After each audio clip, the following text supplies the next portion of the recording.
Season's greetings, one and all. Myself and Ruby are here. We're joined by Patrick Mullins to look back at Leopardstown. And I guess like Christmas and Santa is like Patrick Mullins and Sharjah. They go together like hand in glove at Leopardstown every Christmas. So we got, I think, five Sharjah races to look at, to lickety split through them. So this is when he was a novice back in 2017. Do you remember this? Didn't end well. I do. Spoiler alert. I remember Barry Gowdy leaning on me all the way around. Earlier on he wanted to be in the position I was in, and he's on Larichburg. We're following Jack Kennedy, Mengley Can. I watched Mengley Can here in front. I've got a nice position here, but again, I need to get out because Barry's keeping me very tight. But I'm able to get out very soon because Mengley Can doesn't fancy it. Jesus. I mean, a bizarre thing to do. So Paul Townend's coming on the outside on real steel. Now I'm out, and suddenly I am pulling a roller. I'm just thinking to myself, how far am I going to win? Don't get there too soon. And this is why the last hurdle goes out in Leopardstown. There is a shadow on this hurdle. Nicholas Canyon, I got a fall the day before, I think. And again, I'm just holding my fella together, real steel. He's well beat David Mullins back in third on Whiskey Sour. And I've come down and I've asked him, I've gone 1, 2, 3. Maybe I should have just left him alone, but he goes down, Paul goes down separately, and Whiskey Sour comes on behind us and wins. I probably stood up too quick again, 12 years later, or whatever it is. Yeah. God, that's a sickener. But it is a sickener, but if that hadn't happened, I wouldn't have won on him again, because he'd have been number one. And maybe it's all part of a grand master plan. Actually, every cloud in a silver lining. This is 2018. Yeah, so this is for the Ruby's on Mellon in front of me, the Donnelly's colours. Tombstone in front, Davy Russell, making run, not like him. Super Sunday, Puppy Power. Jack Kennedy on Sam Crow, and Rachel on Petit Mouchoir. So I've dropped in, and we've won the Galway Hurdle at this stage, which is why I'm back on him. Mellon's obviously our champion hurdle horse at the time, we're hoping. But it all gets very tight here, and Ruby's very... So Jack Kennedy gets up on Puppy's outside, keeps in Super Sunday. Super Sunday missed that, Jack keeps him in. Ruby switches out, keeps him in as well. Now I've decided, I could have gone in, but I've decided here I'm going to go out as well, because I don't want to go up Ruby's inside. And now Puppy's trying to get out. I'm shouting at Ruby to keep it tight because I'm coming by him. He keeps it tight, keeps Puppy in. And I'm coming down the outside with a wet sail, and I'm probably again a little bit too negative down to the last, but we get from A to B anyway. I just know all I need to do is get over it. And we end up winning, and Puppy ends up finishing second. So again, if Puppy winged the second last, hadn't got held in, if Ruby hadn't held him in... Oh, you're not blaming me. Yeah, no, well, that's racing. That's how... And people wouldn't see that, but he might have been slightly unlucky. But anyhow, we got a great kick. Actually, he won well in the end. He bolted up. Yeah. He was a fair little horse around Leopardstown, wasn't he? The Christmas really suited him. It was dry ground. The time of year, was it? That track suits him, but that inside track in Leopardstown is the driest turf. This is 2019, the Matheson Hurdle. He's made a terrible mistake early on. Classical Dream. Classical Dream has Yeah, and that's why I'm quite forward here now for Petit Mouchoir's in front, who's obviously left our yard. Gone to Gordon's and then the Hendry's. This is the Matheson, is it? Matheson, yeah. You're out a long way in this track, though. We are, aren't we? Yeah, that's not the normal. That shows your track theory out the window completely. And there we go. So, and again, I'm from turned in, I'm just thinking, this is a great feeling. And it shows your ground theory out the window. Yeah. Because you're out in the wet ground. Some days he was just better than others at Leopardstown. Yeah, I don't know why that is. But it's funny, some horses just do really love tracks, don't they? That's just for whatever reason. Yeah. Maybe it's time of year. Who knows why, Spotted one there. He came up that time, You're but brave. the shadow was big enough that time, Yeah. And on and go and win. But I used to love riding him because I love riding that way. You could drop in, settle, take your time, ride him for a turn of foot at the end, get to the last with a lead and go and win then. Yeah, he real turn of foot, didn't he? He did, and he enjoyed passing horses. Yeah. Now, before we look at the last two Sharjah races we're going to look at, we have a very special guest to introduce, so come on down.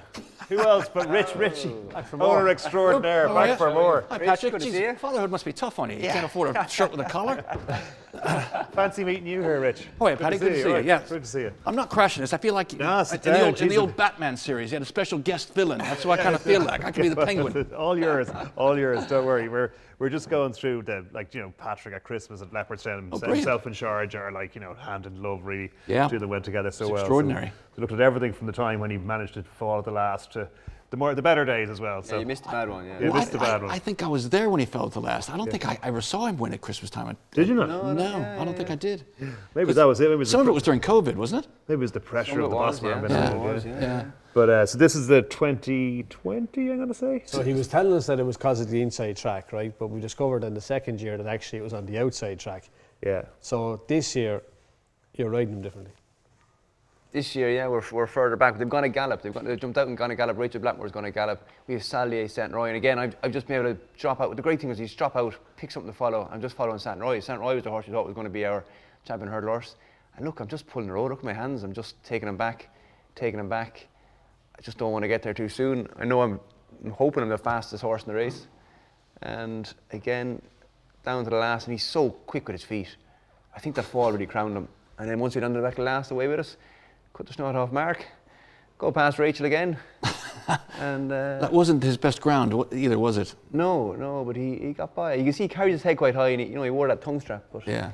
He's pretty versatile, right? He won on loads of different grounds, didn't he? But he was so fast that he wanted better ground, really, He did was he? probably better on it. He was better on it, yeah. Okay, we're going to watch Sharjah again. The sun is shining this time, though. No last hurdle, was there? Yeah. No. Every last time there's a low sun, they get rid of it, do they? So yeah, and this is which is the reason he fell the first year. But so he got Rachel's in front of St. Roy now. He's ran a bit keen. Paul now there has cut the snot off him at Echoes and Rain. I still owe him for that. But it was fine because once again I'm riding Sharjah, so I'm not worried. Whereas on another horse, you'd be like, oh, I'm after losing a bit. Paul is going very well, and it looks like I'm further behind here than I am. But don't jump that particularly well. No. And we missed the last, so we have to come off the fresh ground onto the old ground, which has been used the last couple of years. So I'm just trying to, again, we're Back on the bridle. yeah, I'm trying to keep him on the bite as long as I can. We're an older horse. We're not quite what we were. Zanny here is a horse front. He's half his age. How old was he? Was he 10 here? I think we were 10. Yeah, wow. And I'm just trying to get closer, but just trying to keep him on the bridle. But Jack Kennedy's very good.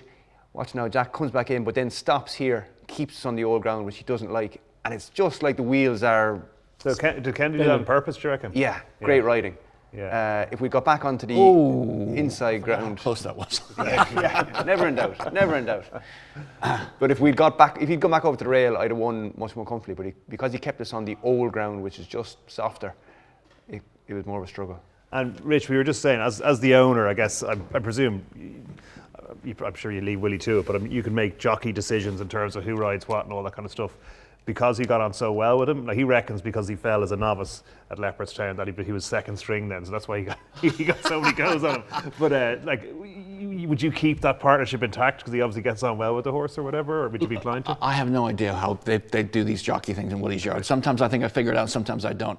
Patrick's ridden for us loads of times over the years, and his partnership with Sharjah was one of those things that was always special, and I think Willie would have always wanted Patrick to ride Sharjah, which was fine by us. Yeah. And what a great partnership. It was extraordinary, wasn't it? 100%. And is this Faugheen? It is. Yes, this is Faugheen. What's really interesting about this, like, who would have thought during Fagheen's career that this would be a race in Limerick when he's like 100 years old would be the one that you kind of really remember the most. It was a very special day, wasn't it? This is in Kempton, and I thought it was amazing to watch an English audience stand and cheer and watch this. Yeah. Really, yeah. He'd gone to England, hadn't he? So he had, I know, yeah, but gone Christmas Hurdle. still, they're in Kempton. It's Boxing Day, and they're watching the race in Limerick. Yeah. The whole thing with Faugheen, the machine, and all that kind of stuff that yourself and Matt Chapman used to be building up the hype and everything, and he just was one of those horses that people kind of related to. I think he's just a tough old warrior. Who rode him the first day in his beginner's chase when he made a howler down the back and still got up to win? And this is the only time I've ever gone out on a horse and been nervous before the race, because I was nervous because he was his age and the profile of going chasing at his age, and I was like, if something happens here, which I've never been nervous going out on a horse for, but Jack kept turning on the pace. We were getting faster and faster and faster, and I'm trying to keep the bit in my fella's mouth and keep him, and we're just in front and thinking, we're not done here, because Samco was the next coming at the time, That's right, yeah. And once we've turned in, and I've just changed my hands, pulled my stick through, I think, or maybe just changed my hands, and I can see Jack's arms moving, I'm thinking, we haven't beat. And we go down to second last, and it's a long stride, but I always thought he was better when you were asking him to go forward. He wasn't quite as clever in tight. No. So he really comes to me here. Wow. Yeah. And the noise in the I can crowd, just and you never hear the imagine, crowd, but the noise crowd, and we go down to the last, and again, I'm going forward, and again we land, and it's just a sea of noise, and I just got a great kick out of it, and then stood up to salute the crowd, and he spots the cameraman, and kind of half jinx, so I end up kind of sitting back down because he's watching me, I'm like, Can you imagine you fell, we'd be even more famous if you fell off. Pat Healy has the picture and he's just looking at him like that. So yeah, but he got some reception that day. And look, It was a special moment. Like, wasn't it? Really was. It was. Just I remember vividly. I was in Leopardstown, obviously, but I remember vividly. As your mind thinks, you're saying, going to the second last there, switch my stick, and I'm thinking, please don't switch your stick. Yeah. Please don't switch your stick. Yeah. And you didn't. Yeah. Funny, the Faugheen, obviously, that was an unbelievable performance that kind of came out of, we hadn't seen it for quite a while. And is it just on the day the horse just, something clicked with him, or? I don't know, we just got him back, wasn't it? Yeah, he. Who rode him at Cheltenham? Paul rode him at Cheltenham. We saw it earlier. Actually. Yeah, without that mistake, he might have won. That was it, yeah. So he had really come back into himself that season. I think chasing really lit him back up again. You know, Yeah. because he was a two-mile hurdler. Then he lost it. Then he was a 3-mile hurdler.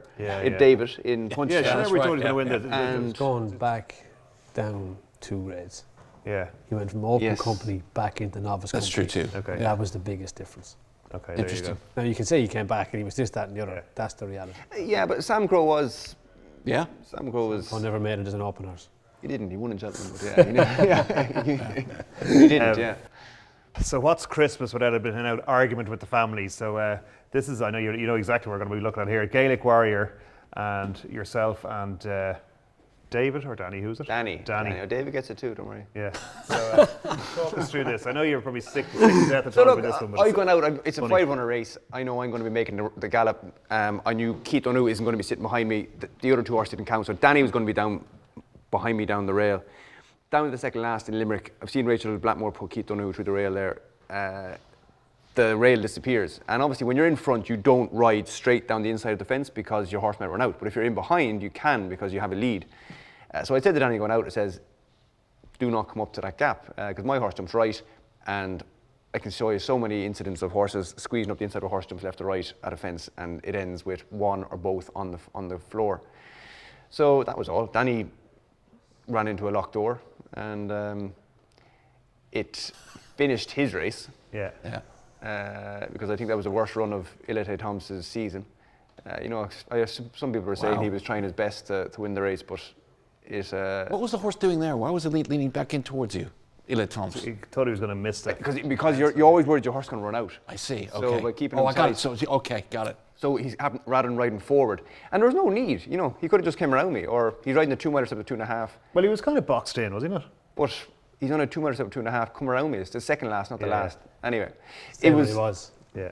It was, and then I actually haven't thought about it, but he's come up to me and said something cheeky. And I can't remember what he said, and I don't remember what I said, but it hit a nerve. Looked great. It hit a nerve. It- But, it's a kind of iconic picture, isn't Yeah, it? it's like- yeah. but with your cousin, you know, it's your cousin. And he's been my, and he is, There was, it and is, always there it will is, be there it is, my look. cheeky younger cousin. So sometimes I think Danny needs a bollocking once a week. You know, without the finger point. least. Without the finger point. I was just congratulating me, but that finger point was the giveaway. Like, yeah. No, it was great. So anyway, we were at the Dogs in Shelburne the next night, having a laugh over it. So yeah. Okay. That was good for the niggle. I mean, you need those sort of stories as well. That's it. Off we But go. look, this is what I'm talking about horses jumping right. The Gaelic Warrior jumps right, and the head-on showed he jumped right at the fence. But this is a race that Danny was actually involved in. He's riding a horse called Royal Rendezvous, jumps to his right, and Brian Hayes is riding a horse called Easy Game. So you've prepared a case, and it's like we're in court. You have to prove your innocence. I like, was evidence, amazed. Your I was Honour. amazed at the reaction. To me, it was race riding. Yeah. And to me, the practice. People had their theory about what you're allowed to say, what you're not allowed to say. This is why I was on it. It's like someone doing something dangerous when you're driving a car. Yeah. And you have a flash. Right. Because what could have happened was I jumped right into Danny if he got up beside me. Gaelic Warrior hits the ground, Ilete Tom hits the ground, or both of us hit the ground. Yeah. Or even if we don't, we're tangled up and American Mike's gone down the outside. Yeah. So Danny's in front here and a horse jumps right, and Brian Hayes moseys up his inside in a very similar situation. And watch what happens. Right. Yeah. So should you know, oh, that horse jumps right, I'm going to stay away from... Yeah, or if you're going to do it, you have enough horse, you're going to get past it. Okay. You know, that you're... I think you've missed the point completely. Well, I would expect Brian Hayes there to know that Royal Rendezvous goes right. The very same way I expected Danny Mullins to know that Gaelic Warrior goes right. But you missed the point in saying I told him not to. It doesn't matter who you are. You can't tell anybody else where they can and can't go on a racecourse. yeah, you can. You can't. What's the rule that says you can't? I can say you can say what you want, but they can do what they want. Yeah, sorry. What entitled you, to tell someone what they can and can't do on a racecourse? I think it was because of the safety issue, right? Yeah, Was it- no, No, was but it- I can, because you're telling me that soccer Danny is- players or rugby players don't say, you come down there again, I'm going to do this. I think you can. That's It's intimidation by all means. But to relay it in a public instance before you went out, that you had orchestrated it and this is how you were going, I don't think portrayed yourself in a great light. That's only what it's only how I see it, and you're entitled to see it from your own point of view too.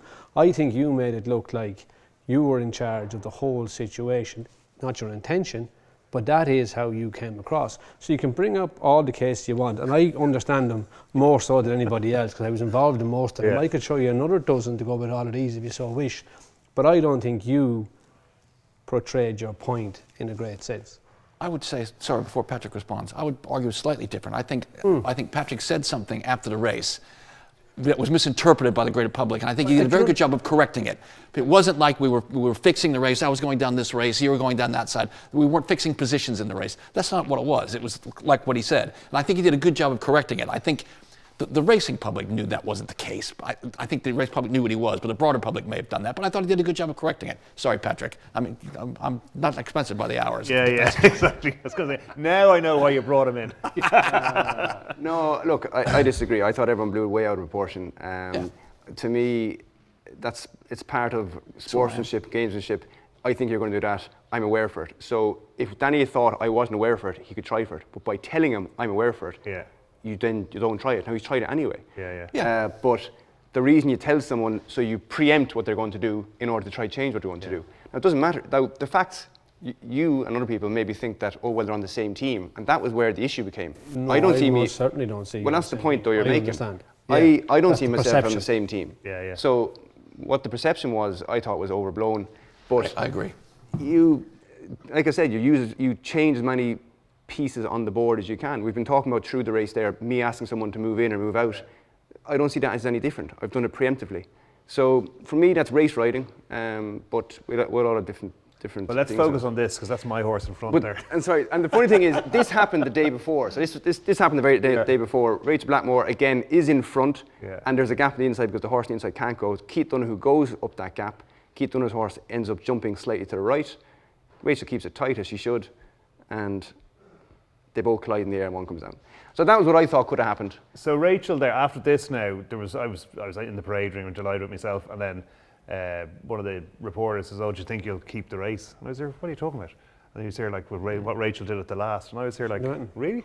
I sort of didn't see it like that at all. And we were watching back at the big screen. I said, "Is that not okay? Like, that's fine. That's just race riding, I assume, isn't it?" Yeah, but what happened was Keith's horse actually jumped to his right and jumped into Rachel. Yeah. But when you put yourself in that position, that's what can happen. Yeah. So anyway, I don't feel strongly about it at all. Like, so it's water on the bridge. Okay. So I started saying, "What's Christmas like without a family argument?" I can see there's plenty in your house. I mean, you love a good we spat. don't argue once a week. There's something wrong. Yeah. Well, listen, go back and have a good argument with your family. Happy Christmas. And thanks very much to everybody for watching at home. Ruby, thank you. Patrick Mullins, thank you very much. And Rich Ricci, thank you so much for the surprise visit. Happy Christmas. See you soon.